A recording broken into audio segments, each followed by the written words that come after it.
Today on the pod, we've got a real treat for you. We've got a £20 million turnover pajama brand joining us. Now, this is a business that does £5 million on their own website and £15 million wholesale. All sounds great. However, this is a business that has been massively affected by the recent M&S hacking to the tune of £500,000. My guest is on today to discuss what they need to do moving forward and how they can make their website a bigger part of their business. This is going to be a fascinating conversation. Welcome to Grow with Evergreen, the podcast designed to help you grow your business by providing practical insights into all things paid media, creative, and digital strategy. Every episode, we help home, garden, and lifestyle brands with their growth challenges by delving into their business, dissecting what they're doing, and defining a digital growth strategy they can take and deploy into their business. Let's get into it. Right, welcome back, beautiful people. I hope you're all doing well. Darren, this is going to be a fantastic episode. I'm a bit embarrassed because I didn't know anything about the Marks and Spencer thing until you told me. Where has he been? I don't know. Where has he been? But the reason I think it's going to be fascinating is because, as we've done in some of the previous episodes, this is very timely right now. And Mark, he's a lovely chap. I've known Mark for a little while, and he's on the pod. The business, he runs a great business. The business is Cyberjammies. That's fantastic. If you like nice pajamas, they do look these are good. the guys to go to. They're really nice stuff. Serious business, 20 mil turnover, and Mark's on the pod to talk pay media, marketing, all the usual stuff. But one of the things we were talking about in the pre-chat chat is this recent M&S hacking, which is obviously very timely. That is still ongoing at the time of recording right now. M&S, you cannot buy on M&S right now. That's crazy. Isn't it? The world we live in. That's just scary. insane. And obviously, like so many brands and retailers, they are, these guys are stocked in M&S. And M&S is a sizable chunk of their revenue, as they're also stocked in various other names Mark will share with you where they're stocked. But they do a lot of wholesale, and this is obviously, this has had an impact. And also what's really interesting with Cyberjammies is not only has Mark had and his team had that to deal with, but in the last few months, they've also they've started working with a new agency, and they've obviously made some pretty big changes. They're trying to lean into all the things that's working across Google and Meta. And these guys do, ads in a serious way. They're spending, I think it's over £1 million a year. Well, and any big ads. changes are going to take time to settle in. And it's so he's had all that going on. The kind of the sort of the learning phase and all of that in terms of how do you navigate all of that, and then couple it with the lost revenue thing. That creates a tricky time. Marks and Spencer chose the wrong time for that to happen. How inconvenient. I'm sure it's as inconvenient for those guys. I imagine. That's awful, isn't it? But so we got Mark on, and I think this is going to be I'm really looking forward to this conversation. But before we do any of that, do you know what we should do? What should we do? So as I'm looking at Darren right here, his pretty face, right behind Darren, just out of in my eye, he's looking right past this pretty face. Are a lot of boxes. Now, if anyone's on connected with us on LinkedIn, you'll have seen I put a post out very recently. And I just thought I'd share because we always like to give a little insight of what we're up to. There's always stuff going on in the background. There's always lots going on. And we are doing our biggest ever marketing campaign right now. And we like to have a lot of fun. We obviously create a lot of content. That's our sort of mainstay, is the pod and Tea Talks and Uncut. And we do that every week, and we have a lot of fun doing it. But in addition to that, a couple of times a year, we do other marketing campaigns. And we've done all sorts. Last year we did a summer ad. Yeah, we did. That went viewed over 1 million times, that ad. That's insane. We did a Christmas ad. We did. And we're also doing this year, we're doing another summer ad. Bigger and better. Which is unbelievable. Summer ad 2, Electric Boogaloo. Isn't it? We've gone even bigger and better for this summer's ad. So this will be coming out in the next few weeks. I cannot wait to show it. We've seriously put in the miles to do this thing. And so the ad, so for those of you that haven't seen, if you go on our YouTube channel right now, you will see the current ad. And even when we put the new one up, you'll still be able to find the old one. Yeah. But we went all over the South, and we thought we really went all out. But doing this second one has made me realize that we have gone twice as out there. We've gone to the next level. But what we did, and because people go, well, what are you talking about, an ad? But the way we like to create an ad for ourselves is we like to do very fast paced, lots of scenes, just to set the scene for those that haven't seen it. So we like to visually tell a story or explain what this is who we are, this is what we do. But we like to do that in lots of settings. So visually, it's very different. We go to clients, we go out. And we make it all very relevant. Yes. So every little scene is even if it's very subtle, it's all relevant. And I think with this next ad, we've made it even more relevant. Yeah. Whether it's a client we work with or a type of product that we want to work with. So it's all very relevant. There's a lot of subliminal messaging in our ads. There's a lot that goes into it. There's a lot of creativity. There's a heck of a lot of editing. Yeah. And there's also a lot of miles on the car. Because we go everywhere. So we try. I mean, you and I, to give a perspective, I'm not going to reveal where we went because that will give it away. But we travelled 400 miles for less than 4 seconds of film. Yeah. And that was one of multiple days we've been out so far. You were out, was it yesterday or the day before? Day before. Day before. A couple of days ago, you were out at three clients in one day, doing little 2 second clips. Yeah, tiny shots. Next week we're out again. I think 2 of the days we're out again. We are filming more bits, and then it's going to take another 2 or 3 weeks. We're going to be doing a potentially hazardous thing next week. Yeah, can't say what it is, but yeah. So we get lots of these little scenes. I think I'm sure Mark will ask him if he saw it. I'm sure he did last year. But we're doing that, but what we're doing this year, the big thing, what I was saying about in terms of what I can see just over behind the camera, is we're coupling this year, giving away all the trade secrets, but we love an omni-channel marketing mix, and so we are coupling the ad, which is going to be on our YouTube channel, and we're going to say this, and again, this is who we are, this is what we do, and with what we call a lumpy mail, a physical mail out campaign. Yeah. And so we've bought some branded up mugs and tea bags and all of this we've got branded coaster up right there. There you go. We've got branded coasters, we've got branded mugs, and we've got there's a tea bag. Oh my goodness me! And we've got branded tea bags, and these branded tea bags have a QR code on it, and it says "While it brews." Check this out. And all we're doing with this whole campaign, we're not trying to sell anything. We're not trying to sell anything. No, we're not. We are just literally saying on the call to action on all of this is have a cup of tea, get to know Evergreen. Love it. Love the simplicity of that because we've got tea talks and tea break and uncut and all that. And we're just saying, look, we know we're adding a lot of value to our prospective clients and to those in the home garden lifestyle space. We love this space. We work in it every day. We're very good at it, and we have a lot of fun doing it. And we're just saying, look, we're not going to try and sell to you, but just get to know us. See what we are, what we're about. Well, have a cup of tea and get to know us. The thing is, if you hold that up again in front of the camera, right in front of the camera, clear as day, take your finger over the QR code. Oh, there you go. Anyone who scans this while watching this, you'll go and watch the old ad. Unless, of course, you're watching this in like a month or so after it's come out. Then it'll be the new ad. Exactly that. So look at that. We've got free advertising. I love being creative. Do you know what? And I think it's quite not many digital agencies do stuff like this. Because we've spent thousands doing this campaign, like tens of thousands on everything in terms of buying all of the packages, the branded merch, this stuff. I mean, we ordered 5,000 of these. And I poured 1,000 of them over your head.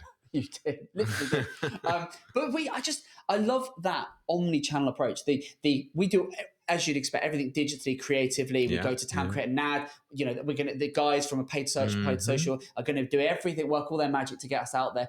And we're bringing new clients on every single month. But we do it because all of our marketing, and I think that's the lesson in this for so many businesses, is we look at all of the investment we make right now, not to give us clients next week, next month, or even in 3 months, 6 months from now. I look at this as that will realize itself in the next 5 years, 10 years. And it's the same with all the content we create. We take such a long-term view over everything we do. Even like this podcast, all the podcasts we create, we get 200 or 300 views on a podcast now. In 10 years, go and see how many views this has had. Well, yeah, that's the thing. It's that compounding effect. But also the fact that we have been doing podcasts every week. Yeah. For now, what is over a year? Well over a year, well over a year. Which is the fact that we've never missed a week. Yeah. This is probably, what is this? This will be 50 something. It's like 52 or 3. So actually, it will be around a year. Yeah.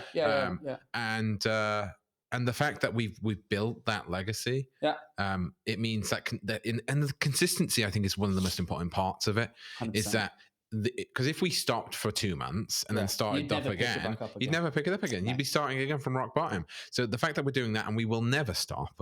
And that's most most podcasts, it's most businesses. It's you do, and then you just kind of go. Like if we looked at everything we'd done from all of the content we've done to this point, if you looked at that and said, have we got a return on it? I would argue, yes, we have. But if you look at from a quantifiable, in terms of like revenue directly correlated, I would still say yes, we have, absolutely. But way more interesting for me is the value that's going to have in the years to come. The potential. The potential is massive, and we know consistently because every single month our data on every metric gets better than the previous month. To the point where now we're looking at going, well, the last month trumps the last 3 months. It does. And we're seeing that as a continuing trend. Earlier this week, we had our best view on shorts. It's getting... And I get that almost every week. But what we do, and this is, we have conversations like this all the time because you'd go, well, you're doing so much creative, you're doing so much content, you're doing so many... online-y bits, with the digital stuff.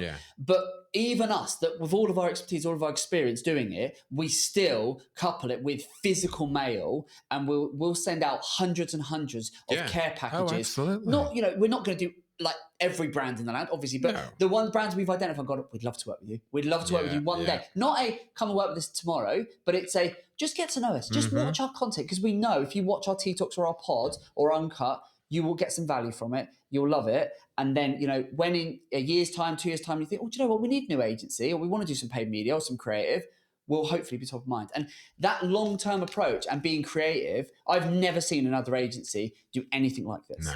And this is what we do. So there you go. And I've got, right now, at the time of recording, next week is when we've hired a whole team that are coming in, that are going to be packaging everything up, sending them out. And then just to finish this whole thought off, one thing I just thought about while we've been talking is I've actually done quite a few podcasts in the past, and they've all been personal ones. Sure. Like, I've probably done, let me think, probably about 4 or 5. And not one of them has gotten past that 20 episode mark, which is like the milestone. Yeah. So actually, Grow with Evergreen for me is a bit of an accomplishment in that regard, because I've tried, and finally... We're at where we are today. There you go. See, he's good, and he makes it all happen. I do the easy bit. I just sit on here and just ramble for half hour.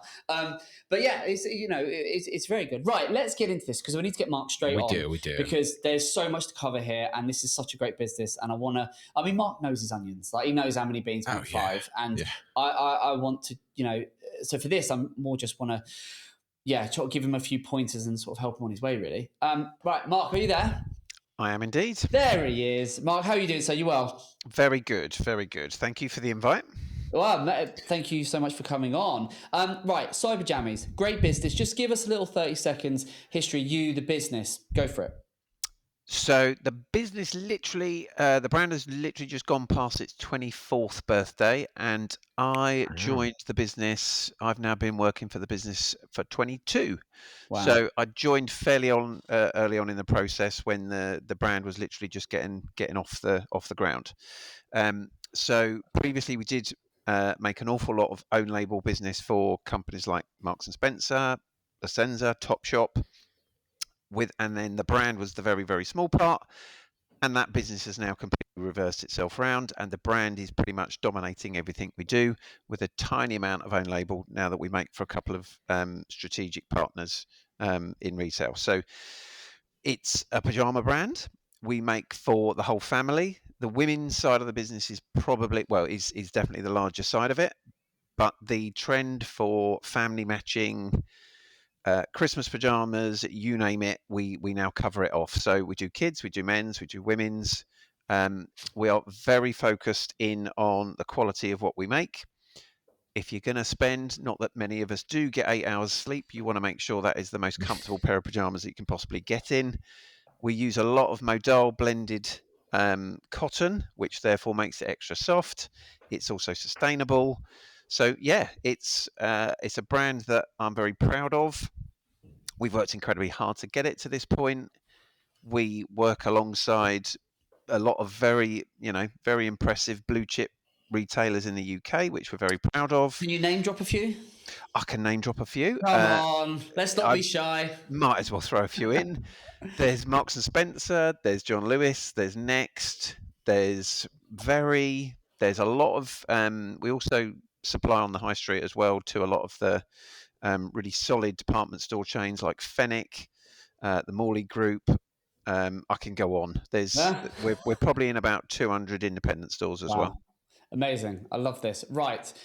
Thank you for that. Right. I've got so many questions, but before we go any further, he's holding his sign up. He had a makeshift sign saying paid media mystery. Don't forget about it. Right. It is time for paid media mystery. Mark, I know you know what this is. Darren, hit me with it. Let's do it.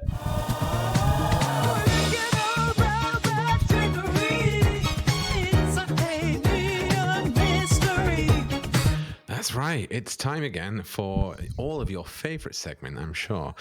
Paid media mystery. And it's not just because you get to hear these sultry tones. He does put it on. He absolutely.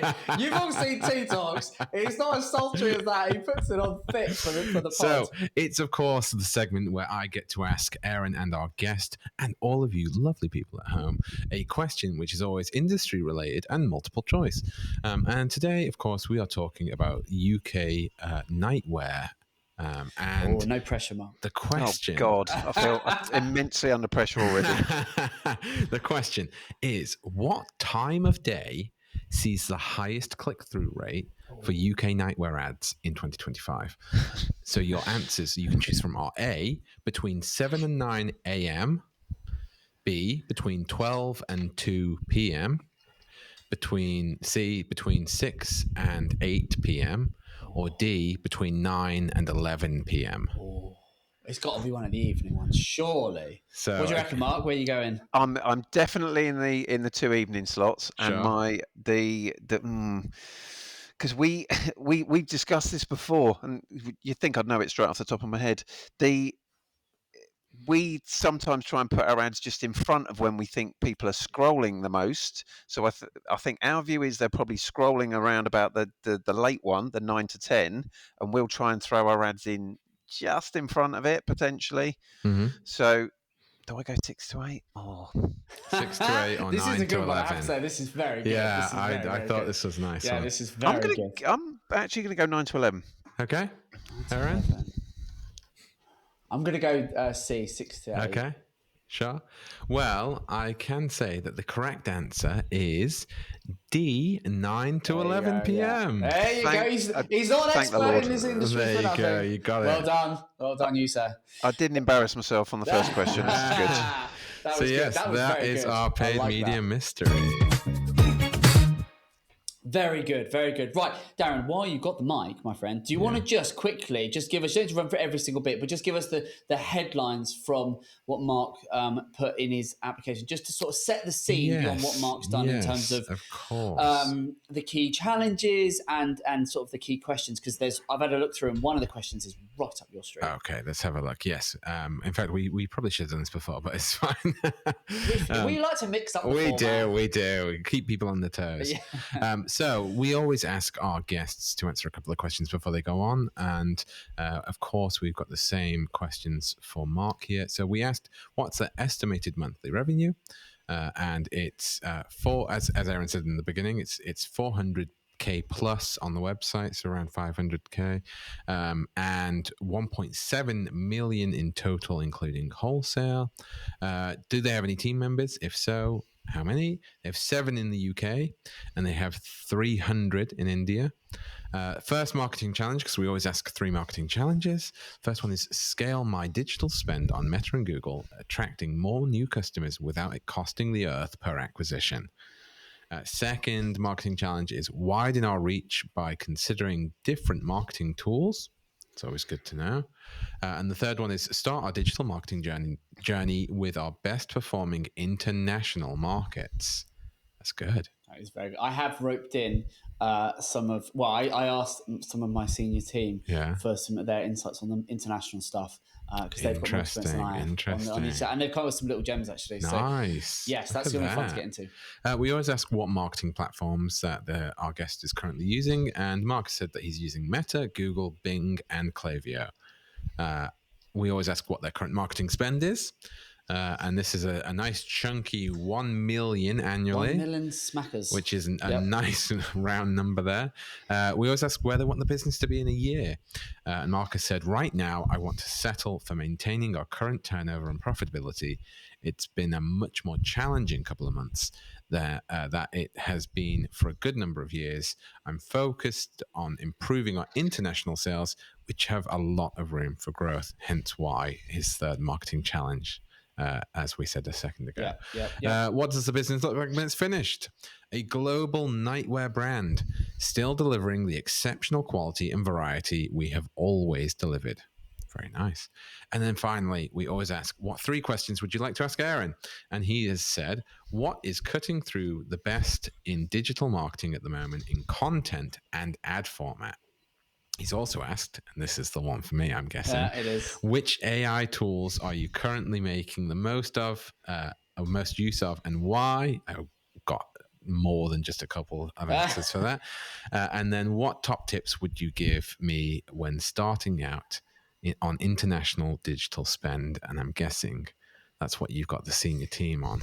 Yes, I have indeed. So there you go. Very good. Thank you very much. So much to get into. But Mark, if you wouldn't mind, so the M&S hacking, let's just go, because there's going to be people watching and listening thinking, that's what happened there. Just give us a little run through for those that don't know. I mean, namely Darren, who's been clearly living under a this is going to be all news to me. For those that didn't even know about it. No idea. What happened, and what have you seen as a brand that is, that is in the thick of that? Well, look, pretty much everything I'm going to say is not new news. It's been within the press, so apologies for that, Darren, because you've obviously missed it. It's new news for me. So look, they obviously were hacked, resulting in ransomware being applied to the website. They clearly are not going to pay that ransom, and therefore, in effect, their systems have been held to ransom, and therefore they've been unable to have a transactional website. So if you went onto the Marks & Spencer website at the minute, you can still get on it.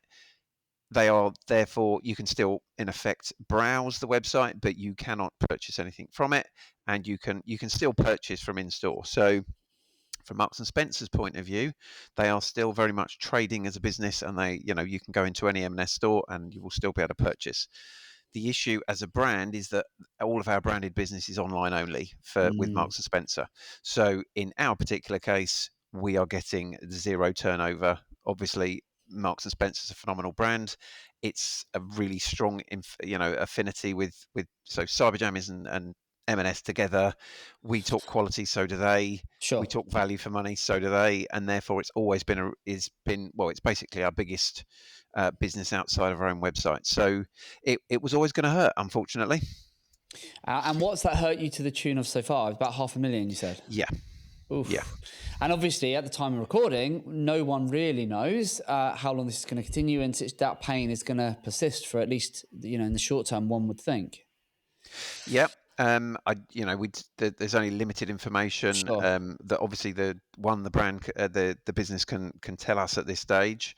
But we've got to think that we're at least a couple of weeks away from having any sort of resolution from a branded point of view, at least. Yeah.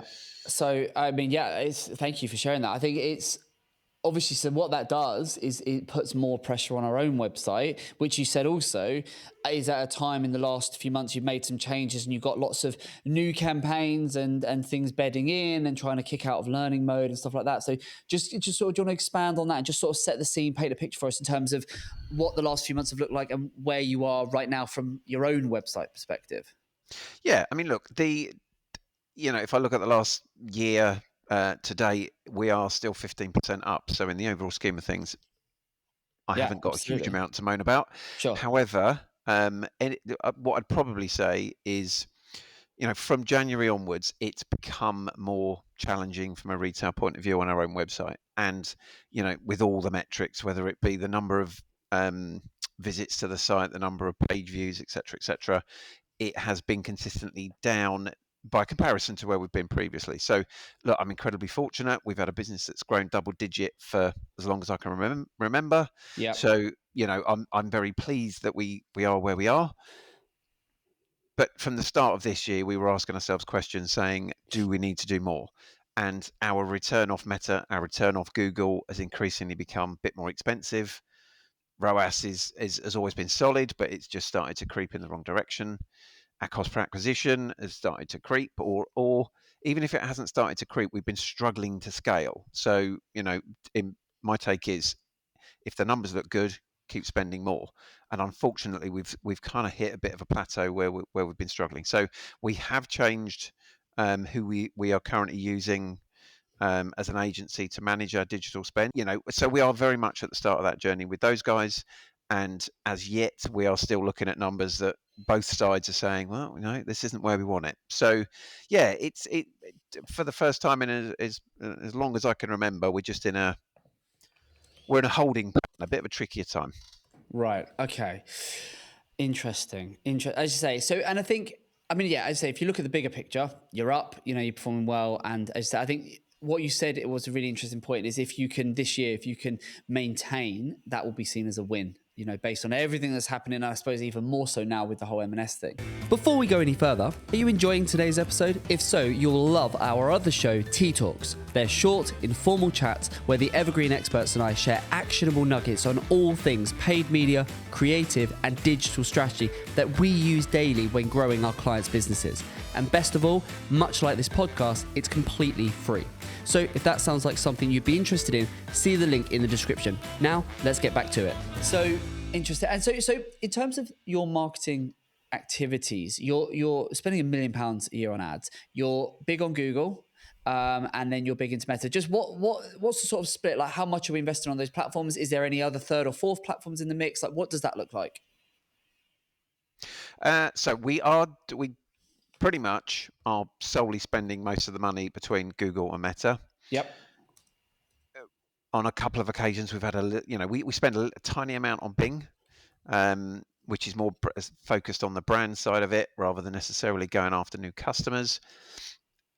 The two of them do fluctuate in terms of their percentage. You and I have had conversations in the past where I think we probably had a little bit too much reliance on the Meta side. Sure. We tried to balance that up a little bit more. It does fluctuate depending on what we're doing at the time. I would, I'm going to say 50-50 between the two, which some people might say, wow, that's quite a big split for Meta. We are gunning for new customers as much as we can. Bottom line is we have also managed to increase our active customers over the last year. So we are doing a pretty solid job. But yeah, so things like TikTok, I think we just don't have the confidence yet to have a good go at it. Okay. So from our point of view, we're sticking with the big two. Okay, I think a lot of brands are. I think a lot, there is a lot of talk and noise about your TikToks and this, that, and the other. But I think, you get down to brass tacks. I think most businesses, certainly in our sector, they're big on those same too. So that's not unheard of or unusual. So, but email, in terms of your business website's doing about 5 mil turnover. How reliant is the website on paid ads? What role does that play? Do you know? Yeah, I mean, look, it's right now. I would still, it's going to be in the 40% range. I would say. Yeah, and then email. Email's amazing. Yeah, I mean, it should be. Yes, we've got a warm customer, so our return on the spend on Klaviyo is through the roof, and it needs to be, and it should be. So we get a phenomenal amount of business every single time we send an email. We send a couple a week, but we've also, in terms of specific campaigns, but then we've got flows running all the way. Anytime anybody takes any particular action on the website, and we've got their data, then we do abandoned basket, abandoned checkout, etc., etc. Nice. So nice. We feel like we get very good value out of our email marketing side. Okay. And then are there any other what would you say email represents the business? Again, it's about sort of 30-40% or less? Is it about the sort of, what makes, and the rest, so if you've got 30-40% on email, 30-40% on ads, very, and then a brand's going to be a big slug of that as well. I don't think we can underestimate also the power of the bigger brands that we work with. Mm-hmm. So the M&S's, the John Lewis's, the Nexts, frequently, we have customers saying, "Oh, I found you on M&S. I found you on John Lewis." So and then obviously there's just organic search. So we do. The one thing I haven't necessarily mentioned is we do invest in SEO. Yep. And our SEO performance has significantly improved as a result of all the efforts we've been putting in. Is that what are you focused on SEO? Is that's obviously putting brand to one side? Are you just going after the core product terms? Yeah. We started off on more niche areas such as dressing gowns, for example. Sure. Because there was quite a high search volume for it, and we weren't necessarily coming up anywhere. So we've improved our position significantly on that, and then we've steadily worked through various different elements of what you would naturally expect people to be searching for. Yep. Pajamas, shorty sets, men's pajamas, men's nightwear. So we are trying steadily but surely, and again, it's just one of those where drip, drip, drip, exactly what you were talking about earlier. Yeah. You just keep putting the effort in. Do not take your foot off the gas, and each one of these is going to continue paying long into the future, or at least that's the plan. Okay, a couple of things I've noted down as you were talking there. It's a couple of things you mentioned. So you mentioned that clicks are down. And I don't know. Actually, on another episode that hasn't come out yet, we were talking about. At the time of recording, Google have very recently, or this week, have done a big update about AI and how they're incorporating it. Did you see that update from Google? Have you read much fallout from it or anything? I haven't. The one thing just from a personal point of view, we use Google a lot within our business, as it happens, and Gemini gets thrown at me now. I've got the free version, etc., etc. So there's pretty much every walk of life. Yep. I live my new Google in terms of searching is ChatGPT, which I'm sure a lot of people are now swinging across to. That's using Bing, yeah, absolutely. Yeah. So I don't know exactly what they've done. So I'm all ears. No, I think I try not to get super technical, and I haven't read all of the fallout from it. I've just I watched some of it, read up some more, and then I've seen lots of marketing conversations from sort of my peers in the wider industry, and I think the sentiment I'm getting is brands and businesses are seeing clicks are down. That is effectively the new normal. The old ways are things that have evolved. They are continuing to evolve. And so clicks are going to be down. You're not going to get the same amount of traffic. Why? Because so much of what we consume and want and the answers to questions and information is being provided in the SERPs. So in the search results, that is a reality of how search is evolving. And I think there's so much out of Google that what they're doing, and something else I want to come on to in a couple of minutes is a perfect illustration of this. But yeah, clicks are down, and more and more information is being provided by AI. It is using its AI to give you the information, meaning we are moving to increasingly a no-click experience, and that's true for search, shopping, etc. So I think that's to be expected, and I think how businesses, and brands are evolving, and what a lot of the conversations I'm having is right. Well, what do we do with this new normal, and what do we need to do, and what can we do? And I think fundamentally, like most things, I think you can simplify it down to you just need to carve out your little slice of the internet for what it is you do and you're experts at and you're specialists at. The days of just being a bit general and casting a wide net and mopping up lots of low hanging fruit and easy to find traffic, I think is going to become less and less. But if you're seen online and for your customers and through search engines as a true expert for, in your case, what you do and for whom you do it, then I think you'll stack up, because there's always going to be some people that will get the information they want out of the SERPs, but then to buy the product, to get a little bit more, to dive a little bit deeper, you are going to need to take that click. So I think, and you're obviously, you guys are, established brands. So you're doing all this, you're investing in SEO. So, I would want this, if I was consulting this, I would be saying, well, making sure that we've got clear strategies for all of the your paid search, your paid social, your organic, and reverse engineering that and excluding brand, and actually say how authoritative are we and what does that data look like when we exclude brand, just look at organic and just sort of look at the categories and the different topics, men's, women's, kids, all of that, sets, etc. How visible are we, and how do we compare and how do we stack up? So it's really interesting, and I think what's telling from Google with what they're doing is, I mentioned in the pre-chat about demand gen. That is, it's a newish campaign type from Google. That do you know what demand gen is? Have you heard about it? Treat me like I don't, which probably suggests I don't. Fine. So demand gen essentially is the way I likened it, because one of the team here a couple of weeks ago did a presentation to the creative team and essentially said, look, this is what this thing is. This is why we need to be mindful of it, et cetera, because they've been working on it for a while, but the noise out of Google, they want to dial it up. Essentially, Google is getting a lot more creative and it's coming after Meta's lunch. That's the simplest way I can think to describe it. So if you think of Meta, it's very visual, right? You got lots of creative, lots of images, lots of video, etc. And Meta these days, the way you really, beyond the basics, the way you target and you win with Meta is just feed Meta a lot of creative, give it a lot of assets, tell it what you want to achieve, and it will kind of go off and it will optimize and it will use the creative to find what resonates most with your customer. Whereas Google, most of us as marketers, we certainly think of Google as being more text-based. Yes, you could feed it images into Performance Max, but it tends to be thought of as a little bit more text-based, search-based, results-based, those infamous blue links. Whereas, and it's a search engine, so historically it's a discovery channel, right? You go on to search, the clues in the name. What Demand Gen is, it's a way of Google using its network, so discovery, Gmail, shopping, Performance Max, YouTube, massive, to visually get your brand, your products, your services in front of your target customers before they're searching. So they want to do what Meta does, which is nudge marketing, prompt marketing. They want to get in front of your customers based on this is who buys your product, based on all the RAI and the more data you can feed it. We know people like you buy from us. You're not looking yet. So they're almost coming before the search.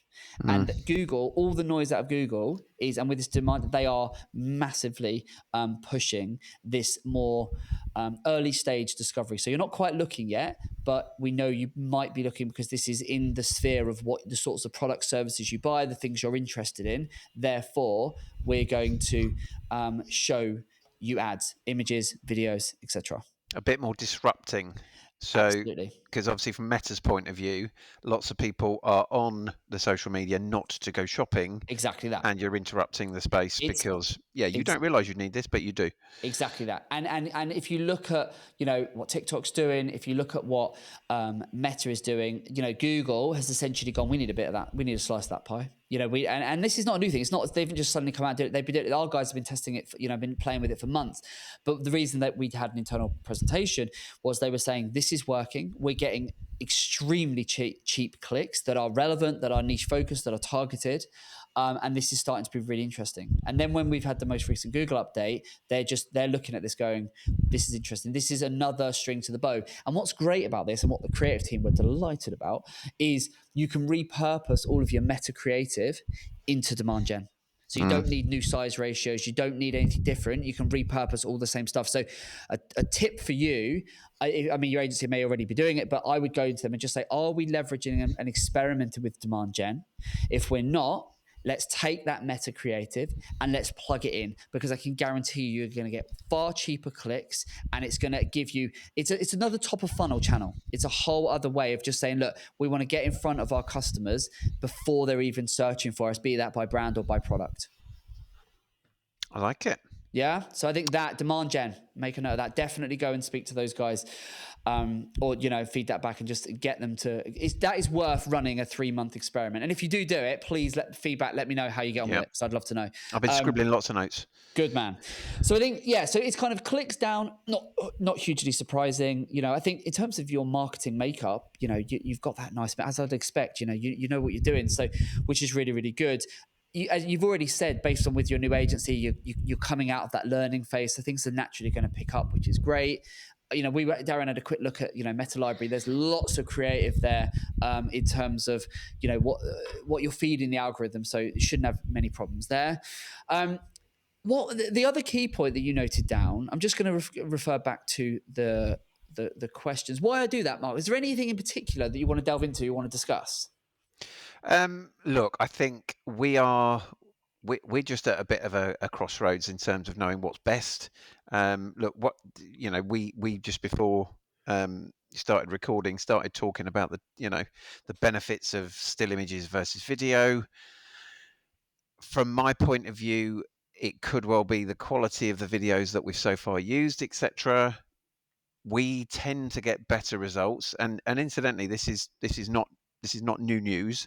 Our previous guy, it was exactly the same with him as well. So our still images always had the best performance, and some of our videos actually hemorrhaged in terms of the cost that we were getting. So that, from my point of view, we're just in that space of what is it that's going to work. We know that we feel and we know that we want to be doing more video.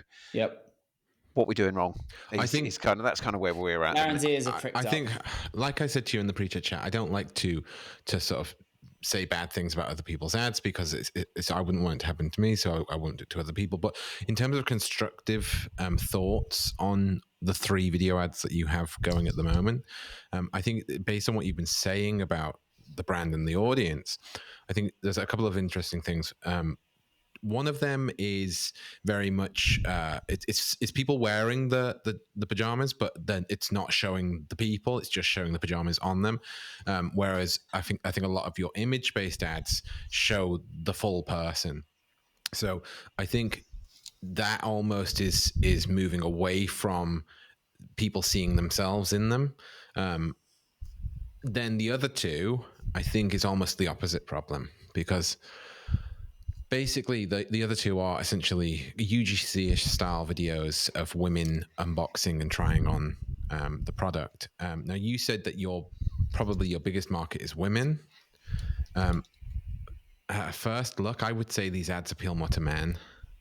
Think? It almost verges on what's that word? I forget the word.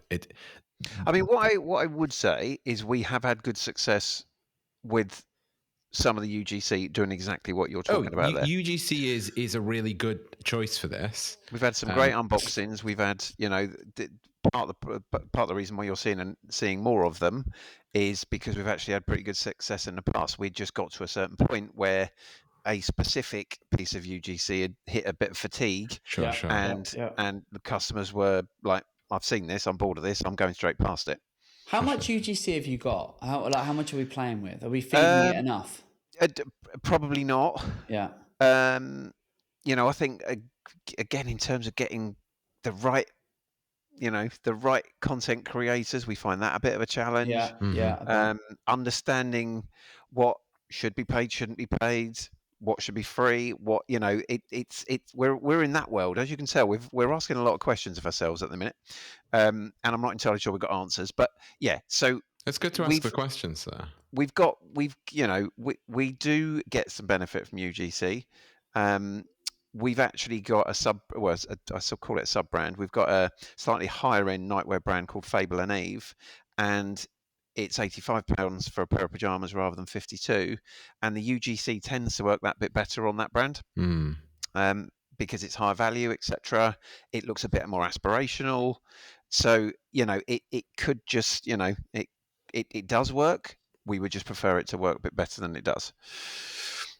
Interesting. I think it's. Yeah, I'm just thinking, what would Matt say? So Matt's our head of paid social, and whenever it's e-commerce, but focused, and it's on Meta, and it's spending a few quid, he is always, you can't have enough creative. Yeah, absolutely. And I know he's got lots of experience of seriously scaling paid social accounts, Meta accounts, and I've always been really surprised whenever he I'm like, you need that much? And he's like, yeah, because exactly to your point, Mark, you get ad fatigue, and that will happen quicker on some than others, and you need to experiment. I think also, I mean, I'm sure, like the guys you've got in control doing this, but ads library, Meta ads library is going to be a treasure trove for you to reverse engineer what's working, what's not, and so on. It's. We're not going to be on this pod be able to say you definitely need to do this, you definitely do that. No, we're always going to advocate a variety, a mix of different, creative, and obviously Darren spotted a little something in the pre-chat chat, which I'm not going to mention, but you can feed that. But so it's making sure we've got all of our ducks in a row and everything is as we'd need it. And then I just think it's just experimentation, isn't it? I mean, that's as marketers, that's the fun bit. Like that's the bit we love, is just going, right, well, let's experiment, let's try it. That's such fun to be able to look at what's going to work and try different things. I think, and let's say we're doing all of that. If you think UGC based stuff, the unboxing, great, that works. All of that. Some of the more polished stuff, some of the more rough around the edges stuff. We're trying to. Sorry to interrupt. No, please, Aaron, but we're trying to lean in to providing content, ideally that is solving a customer's problem. Yep. So even if it's a problem they don't even realise they've got. So with our nightwear, one of the particular sets of ads which we've got involved with, and actually is getting quite a lot of reaction, which therefore is a good thing, is we've started to promote. We're calling it menopause friendly, and there's a reason why we're calling it menopause friendly. We are not saying we are the solution for night sweats for women that are going through the menopause. Sure. Our customers are telling us this. Okay. So we are trying to make as much use. So we use FIFO for our customer reviews. Yep. We've got an awful lot of data that comes out of that. We put in a search of menopause, and then 15 to 20 different comments have come back from the customers, all saying, I get a better night's sleep when I wear your pajamas compared to others. I don't get so hot. I don't have such bad night sweats. We're not doing it from a we have solved the problem. We are saying we are being friendly. This is what our customers are telling us. I mean, it's stuff like. Sorry, go on. Yeah. Quite often, what then comes off the back end of us saying menopause friendly is we sometimes get slammed back off various different people saying, "Oh, you're jumping on the bandwagon. What's so special about your pajamas, etc." So we slide back in and say, "Okay, this is because our customers are telling us to," but we're engaging in a conversation there. So that for me is good. That is, it's social good media. Or bad the clues in terms of their response. Yeah, absolutely. Yeah. 100%. But if their response is, I don't trust you yet because you haven't convinced me, and we then go back and say, look at these customer reviews, they're telling us it is that person that gave us a negative comment going to then come in and go, I'm going to have to give them a try. Yeah, because exactly that. So we're trying to do more of that during the summer. I think one of the ads that we've got at the minute is talking about cooling in hot weather. That's solving a person's problem during the summer. Yep. So we're trying to do more of that to at least engage with customers as much as we can. Yeah, that's smart. I mean, it's all of the old, the classics. It is, looking at your reviews. Great. That's going to be a treasure trove to being able to find, I say, the pain points. And I think that, again, is something that, I'm just thinking of like Matt, what he does is he really looks at and says, because often I think that's a trap a lot of brands fall into, is you focus on lots of different types of creative assets, but the core messaging, the pain point, the place that customer is at in terms of their mind is all much focused on the one area. But if you can mix it up and try and tap into people's psychology and where they're at, and I say what the pain point is and what they're thinking about and their back of mind thinking, if you can tap into that, then with as well as mixing up the creative, that can be great. So I think it's the message and the media. Flipping up the media. But if you're just doing one of those, if you're just doing lots of messaging variations, but we're only doing statics, then you might be missing a trick with the media. But conversely, if you're doing loads of different media, but we're just going, there's a video version of the same still image, or but the messaging's the same. Maybe it's the messaging. So it's mixing up both, isn't it? And trialing both, and you're going to see. And some's going to work, some isn't. But that's the joy of it. That's not going to change. That's going to continue whether you're a 20 mil business or you're a 50 mil. You're always going to be wanting to do that. You're just going to need even more of it. Yeah. I mean, look, we're lucky. We've got to a certain size now in terms of our spend. That means we can experiment.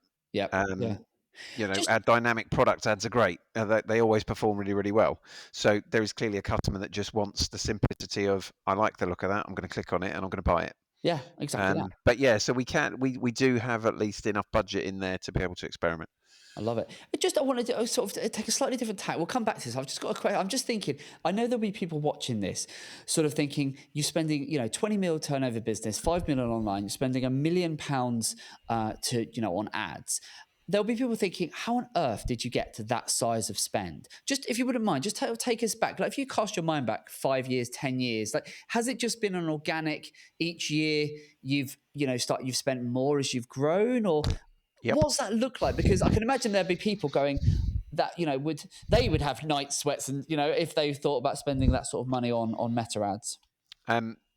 Exactly what you've talked about before, which is at some point I started and said, let's do our first one. And at the time, there wasn't really a budget. We were saying, well, let's just start. And we would, in all fairness, we were working with a freelance guy, and he, we worked with him for years, and we had a really, really, we still do. We have a really, really strong relationship, and we just worked on it together, and we started really, really small. And once we got an understanding of what we were happy with from a ROAS point of view, and what we were happy with a cost per acquisition point of view, yep. If it was outperforming, we said, spend a little bit more. And we would just nudge the budget by 10%. And then that would perform.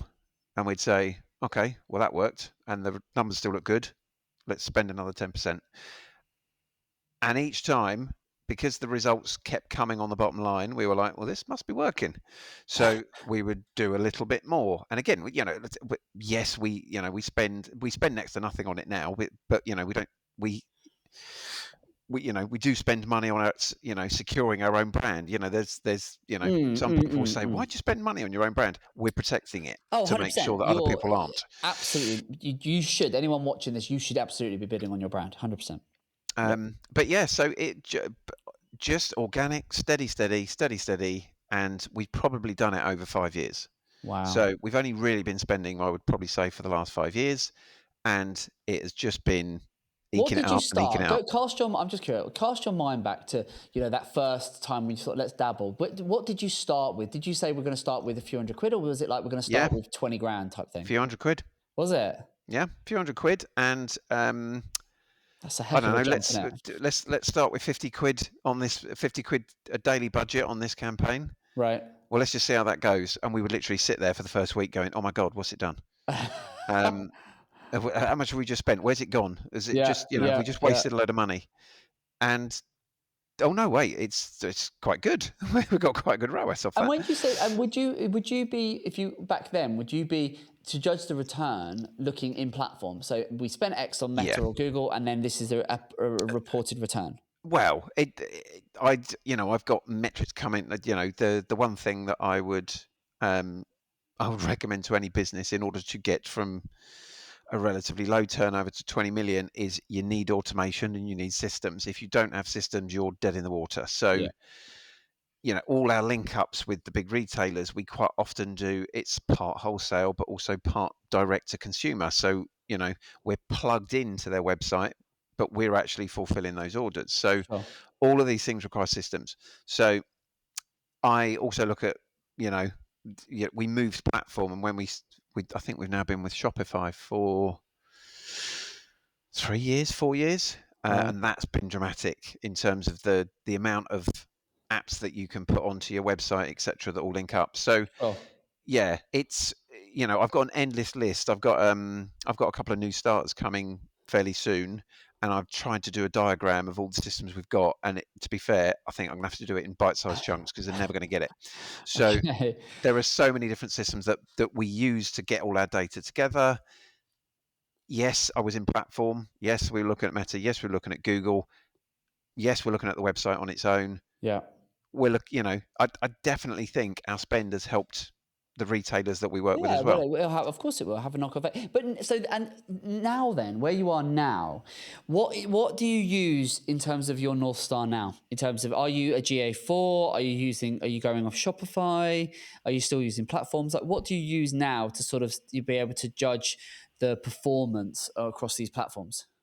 So multiple, because I don't think you can ever take one as the gospel, if I'm honest, because they all come at it. Well, the two that I would not trust, and it's not necessarily their issue, you can't take the revenue that Meta throws in my face and Google throws in my face as gospel, because it just depends on how many touch points have happened, et cetera, et cetera. So if I put together all the turnover of what Meta and Google have put together, they've taken more than my website on its own. I bet they have. Yeah, absolutely. Yeah. So obviously I don't, but I take that as okay, well, where have I been? What is my benchmark? This is what my ROAS has been. This is what my cost per click is. As an overall, this is where it was. As an overall, total in, total out. Yes. Yeah.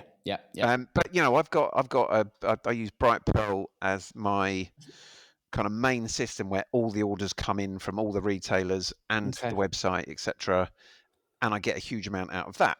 Yep. but I get a huge amount of Shopify. Yep. I've got to be honest, I do not have one point where I just say this is where I get all my information from. Sure. I'm just gathering information from everything. And you're looking, I suppose you must be looking at trends and forecasts as well, as sort of the overall as well is, our total marketing over this period was X and this last year it was Y and this is where, which is, I love the fact that you said that because that is exactly what I advocate all of our clients to do and all the people that come on the pod is I say, gone are the days where you can go, I'm going to put £1 into, Meta or £100 into Google or whatever it is. And I want to see the reported back because Meta, Google, we love these platforms, but they are like walled gardens. They are going to over-report. They are going to want to make themselves look good. Of course they do, because they want you to spend more. So, but there's a million things of, based on how you set it up in terms of the conversion windows, all of that. Yeah. The touch points means it can be very difficult to get that source of truth, which how you're doing it, there's a lesson there for everyone listening and watching. That is exactly from a 20 million turnover business. That is exactly how you should be approaching it, is thinking, right, we're going to look at this as our total marketing deployed versus the total return and how that measures up against previous years, previous quarters, and forecasting that ahead and saying, as long as if we put in X and we can get out Y, amazing. So I love that. The other thing, just quickly, that you've done as well, which again is there's a lesson there for everyone else listening and watching, is as alongside you. Okay, in 5 years you've gone from 50 quid to $1 million. That's an amazing, progression. But what you have done as well, which I really like, is you're a business today where you're not overly reliant on ads. Okay, it's 30-40% of the business from a website perspective. That's fine. We can manage that. I've had people on the pod where they've gone, we've done this up. And we're now spending, 100 grand, 200 grand, 500 grand on ads. And that's 80% of our revenue. And I'm like, okay, you've got a problem here. You need to dilute down that reliance. Whereas you're telling me you're doing that, great, but you've also got a third of the business is coming through email. That's data you own. You're playing in your own sandpit on that one. You've got organic, and then you've got all your partnerships, your referrers. So it's that marketing mix from an online perspective, which, as you say, makes you robust. And that will be what sees you through. And, you'll be able to ride these storms in as much as, you have a slight dip on your ads performance. It's the fact that you're only 30-40% reliant on it. If you were 80% reliant, that would be causing you a much more of a headache. Yeah. I mean, look, we're even talking. So, getting emails through from Klaviyo is becoming harder. So, we try our damnedest to make sure that we're doing everything to make those emails as deliverable as possible. We clean our data. We try to make sure that we're saying, right, we do not need to send to these people on this particular week, or we try and do as much work as we possibly can. If the customer is literally dormant and has not contacted us, has not responded to an email, gone on the website, made a purchase, etc., there's no point sending them another email for it to just bounce out. Exactly. So because our deliverability score starts dropping, we go to less inboxes and it's a spiraling circle in the wrong direction. So exactly that. One of the things we're starting to talk about, which, it's almost going full circle and heading back into an older world, but using modern data, is starting to send out personalized leaflets through the letterbox to the people that have gone, right, they've gone dormant on us. Yep. Let's have a different touch point. Let's see if actually... So good. So, because... what if the emails aren't making it? Yeah, we know. I look at my numbers, and if you look at Klaviyo again, it says, Mark, your click-through rate's good. Your conversion rate is excellent. Your, all these various different things are great. We've always had a bit of an issue. The spam rate and the taking themselves off the news, unsubscribe, is a little bit above where we would like it, but it's not anything drastic. So I look at the overall numbers and say, well, this is great. When I then look back and say, how many people are not engaging with us? It's a big number.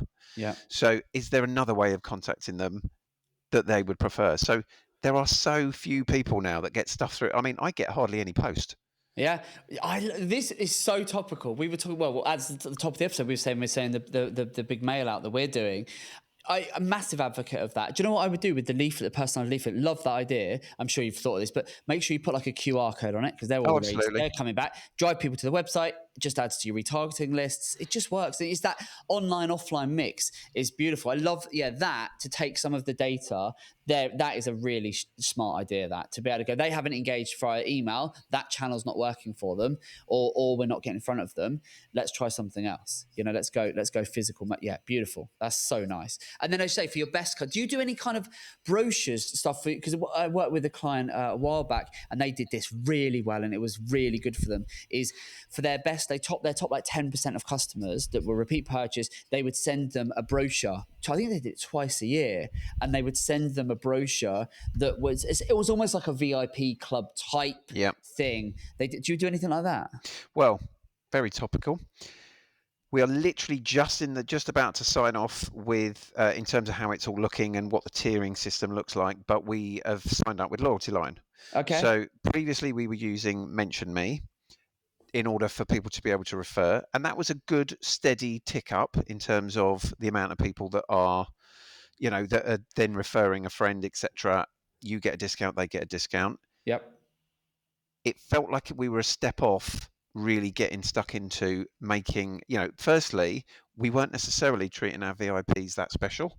We would give them early access to a sale, early access to a new launch, but it wasn't dramatic. Okay.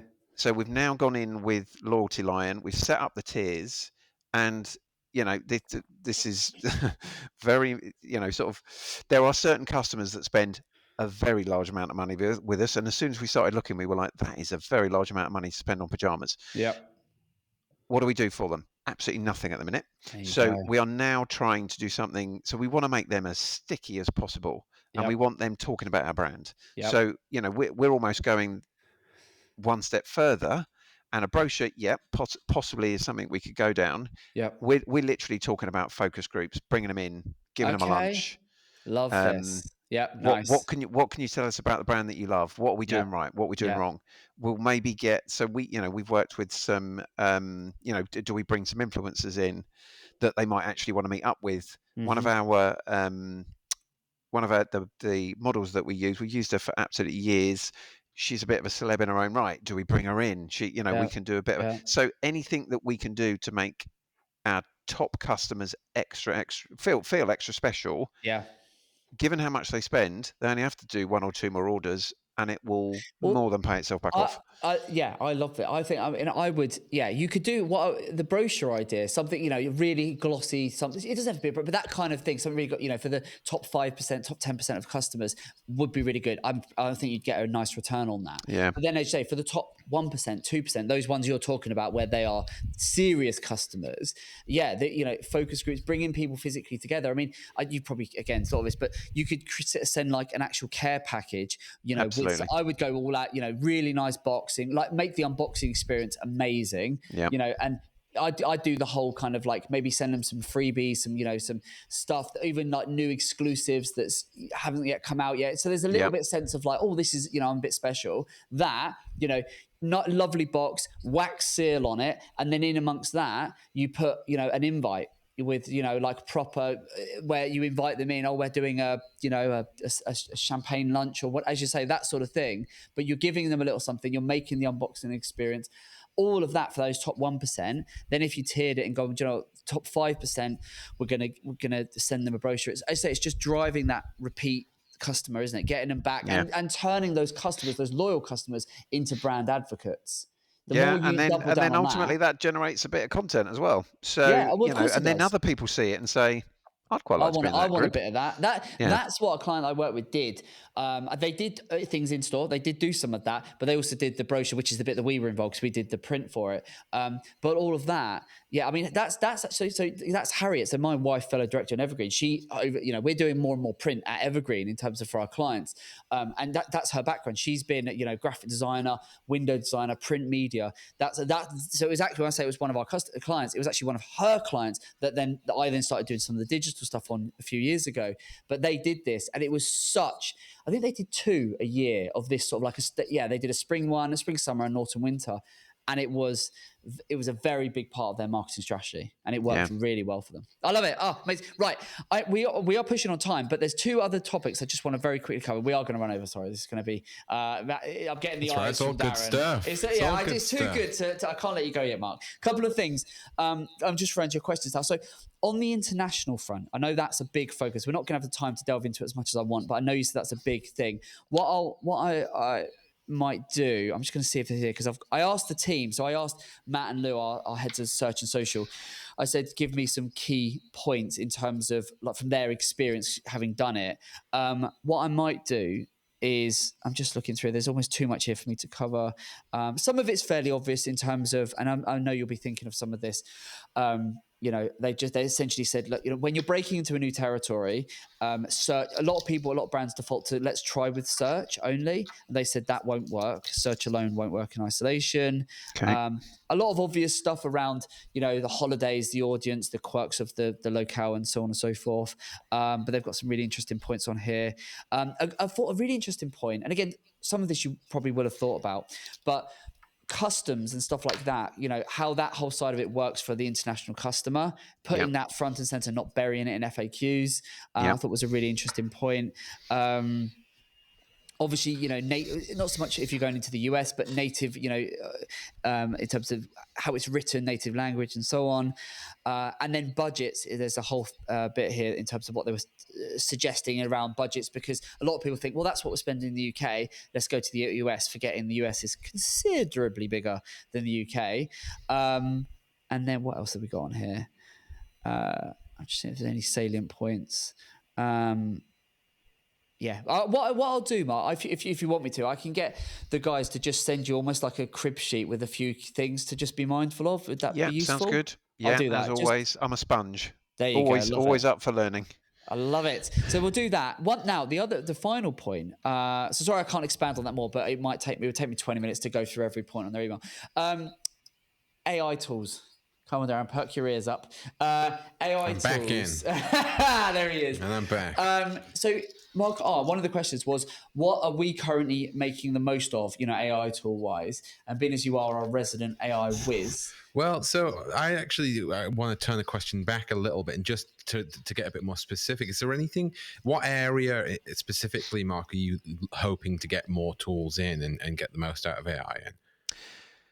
Well, from a marketing point of view, anything that's going to help the ads. So, we're not. It's not like we're new to AI itself. So we do use ChatGPT to help us with content. We'll say, okay, we're trying to get this message across.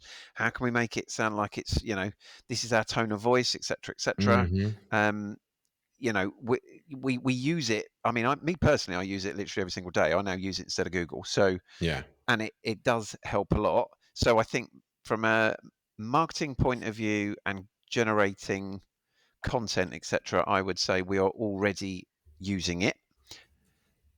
Outside of that, I would then say, well, don't use it a huge amount. Just trying to think. It depends on the system we use. FIFO, for example, they have helped you by using AI. They've helped us simplify quicker answers for our customers. Sure. Which is great, because it speeds up the process from a customer service point of view and actually gives a decent answer. So rather than just repeating yourself and making it sound like you're just, repeating the same message, it gives you something different every time. So that, we're using it from that point of view. Nice. Yeah, I think certainly from a digital marketing point of view. Okay. So there's a couple of tools that we use every single day. And a lot of this is going to be from a sort of content point of view. Yeah. Now, I don't know how sort of prolific you are currently at organic content. I would imagine quite a lot. Yeah. And there are a couple of things that we use.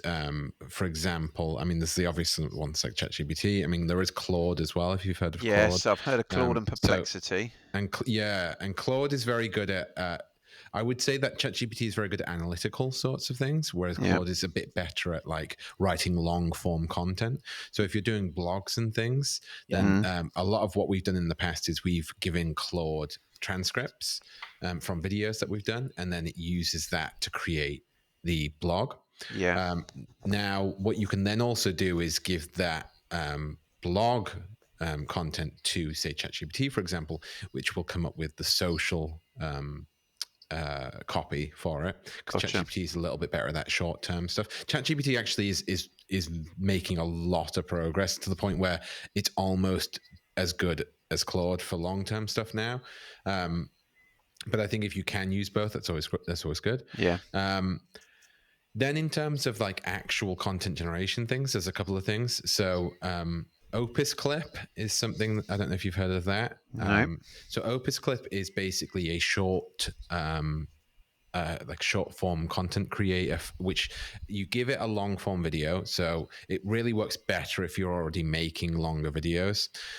So for example, what we would use that for is if we were, we used to use it, we don't use it anymore because we have the resource in house to do this ourselves. But what we used to do is we would give it, say, one of our Grow with Evergreens or one of our Tea Talks. And what it will do is it will use AI to pick out the most engaging bits. Yeah. You can then also use it to add in any like stylized subtitles, or even go as far as putting like B-roll over the top of it. So it can essentially create your organic short form content for you based on your longer stuff. We also use Runway, which is this. Have you heard of Runway? Nope. So Runway is amazing. I'm using Runway more and more these days. Now, Runway is a really good way to almost make more out of the content you already have. So for example, some of the brands that we have been working with, when we first start working with them and we haven't had a chance to make our own content for them for their ads, they will send us what they have, and sometimes they don't have any video. And what we had done in the past was we would use their images to make an almost fake video carousel. But instead now with Runway, you can give it an image and then you can give it a direction, like a camera movement, like zoom backwards or get closer or go up or go down, anything. And it will essentially use AI to turn that image into a video. Amazing. It is amazingly powerful. It's mind-blowing. And so, for example, we've had a couple of examples of this where we had like a brand that had some like outdoor pergolas, that sort of stuff. And they had beautiful photos of this garden with the pergola, and it looks absolutely outstanding, but they didn't have any video of it. So giving that to Runway and then just saying, just do a slow sort of move backwards with the camera.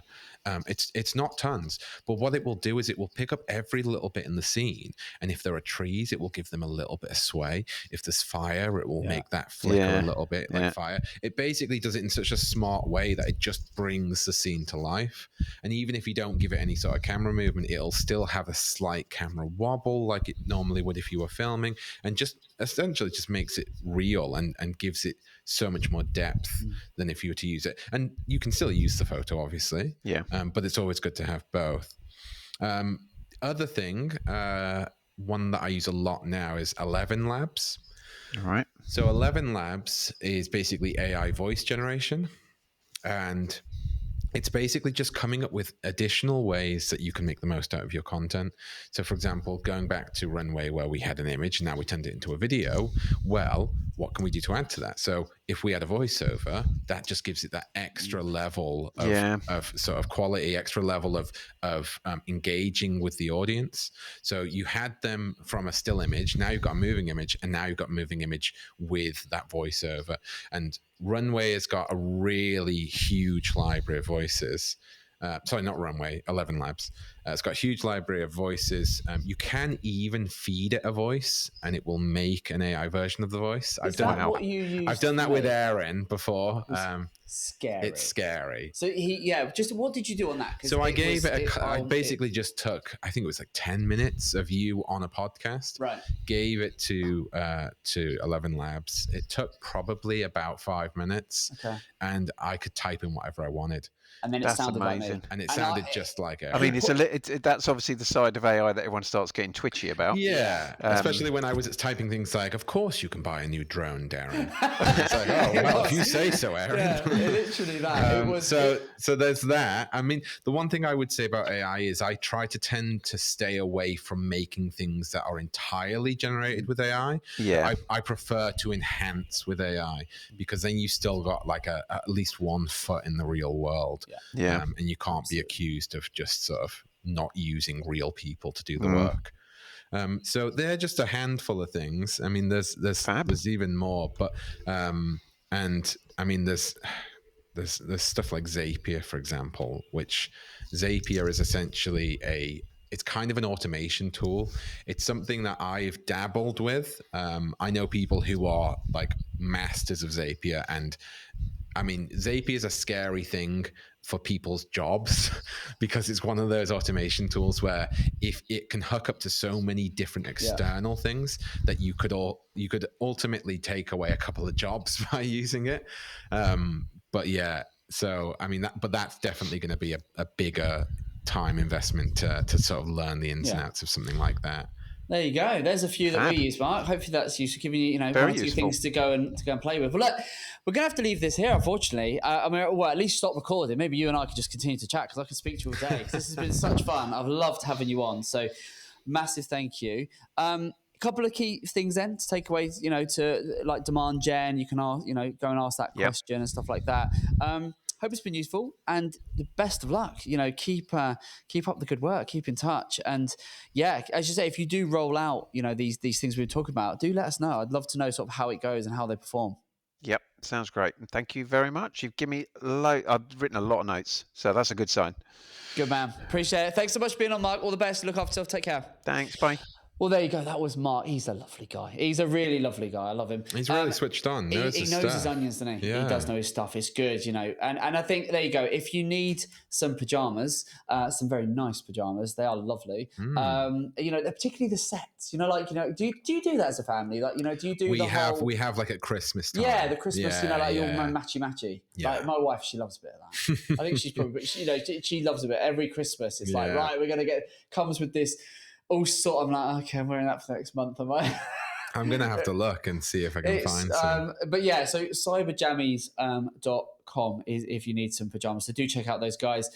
Look, I think we've run over on this one, but it was too good not to allow the time to just sort of run away with itself. Look, thank you so much for joining. For those of you that have joined us, thanks so much. Oh, we haven't done Paid Media Problem. No, but I thought we'd save that. I think we've probably gone too over. Okay. People are going to be just nodding off at this fatigued. Point. Okay, we'll save Paid Media Problem. We'll get to your questions on the next one. But for now, thank you so much for joining us. We'll see you on the next one. Take care. Hello, beautiful people. I hope you enjoyed today's Grow with Evergreen podcast. I want to ask you if you would like to be my next guest. We're looking for more home, garden, and lifestyle brands to join us. So if you're using paid media such as Google Ads and Meta Ads, if you're willing to be honest and open, and if you're wanting to grow online, then I think you'll find our podcast incredibly helpful for your business. You can apply directly via our website. Simply click on the navigation in the top right-hand side of the website and select podcast. Fill in the application and one of my team will get back to you. Best of all, it's completely free to join us on the Grow with Evergreen podcast. I look forward to helping you grow your business very soon.